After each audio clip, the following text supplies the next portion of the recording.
ಪರಿಸ್ಥಿತಿ ಈಗಾಗಲೇ ಮೂಡಿದೆ ಅಂತ ಕಾಣ್ತದೆ.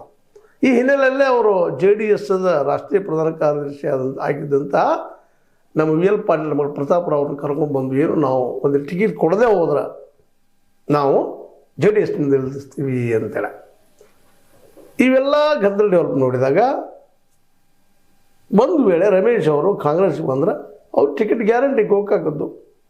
ಅದೇ ಕಾಲಕ್ಕೆ ಅಲ್ಲೇ ಸೌದಿಯವರು BJPಗೆ ಹೋದ್ರೆ BJP ಟಿಕೆಟ್ ಅವ್ರಿಗೆ ಗ್ಯಾರಂಟಿ.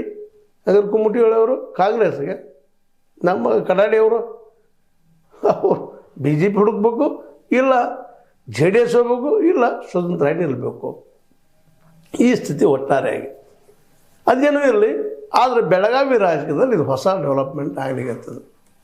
ಈ ಡೆವಲಪ್ಮೆಂಟ್ ಆದ್ರೆ ಇದು ಯಾರಿಗೆ ಎಷ್ಟು ಲಾಭ ಆಗ್ತದೆ, ಹಾನಿ ಆಗ್ತದೆ, ಆದ ನಂತರ ವಿಚಾರ ಮಾಡುವಂಥ ವಿಷಯ.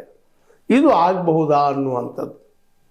ಆಲ್ರೆಡಿ ಸೌದಿಯವರು ಇಷ್ಟರಲ್ಲೇ ಮಂತ್ರಿಗಿರಿ ಆಗಬೇಕಾಗಿತ್ತು, ಮಂತ್ರಿಗಿರಿ ಸೇರಬೇಕಾಗಿತ್ತು, ಆಗಿಲ್ಲ. ಈಗ ನಾನು ಸ್ವಲ್ಪ ಚರ್ಚೆ ಮಾಡಿದ್ವಿ ಅದನ್ನು.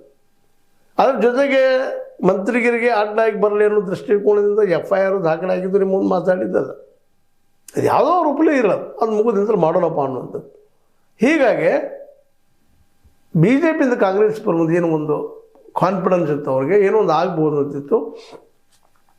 ಅದು ಯಾವುದೂ ಆಗಿಲ್ಲ ಅಂತಾಗ ಸಹಜವಾಗಿ ಈ ಸೌದಿಯವರು BJP ಹೋಗ್ಬೋದು ಅನ್ನುವಂಥ ಒಂದು ವಿಶ್ವಾಸದಿಂದ ಬೆಳೀತಾ ಇದೆ. ಆದರೆ ಒಂದು ಏನಾಗ್ಬೋದು ಈ ಮಧ್ಯದಲ್ಲಿ ಅಂದರೆ ಇನ್ನೊಂದು ಅದರ ಡೆವಲಪ್ಮೆಂಟ್ ಇಲ್ಲ. ಸಿದ್ದರಾಮಯ್ಯರ ಸರ್ಕಾರ ಉಳಿತದನ, ಸಿದ್ದರಾಮಯ್ಯರು ಸೇಮಾಗಿ ಉಳಿತಾರ ಅನ್ನುವಂಥದ್ದು. ಉಳಿತಾರ 99.9 ಕರೆಕ್ಟು. ಆದ್ರೆ 1% ದೈವದ ಬಗ್ಗೆ ಮಾತಾಡ್ತಾ ಇದ್ದಾರೆ ನಮ್ಮ ದೈವ ಭಕ್ತ DKC ಅವರು. ಅವ್ರಿಗೆ ಮತ್ತೆ ಕರೆದಿದ್ದಾರೆ ವಿಶೇಷವಾಗಿ ಹೈಕಮಾಂಡ್. ಅವ್ರಿಗೇನಾದ್ರು CM ಮಾಡಿದರೆ ಇನ್ನೂ ಚಿತ್ರ ಬದಲಾಗ್ಬೋದು, ಬೇರೆ ರೂಪದ್ದು ಆಗ್ಬೋದು, ಹೇಳಕ್ಕೆ ಸಾಧ್ಯ ಇಲ್ಲ. ಆದ್ರೆ ಅದು ಆಗೋದು ಬಹಳ ಕ್ಷೀಣ.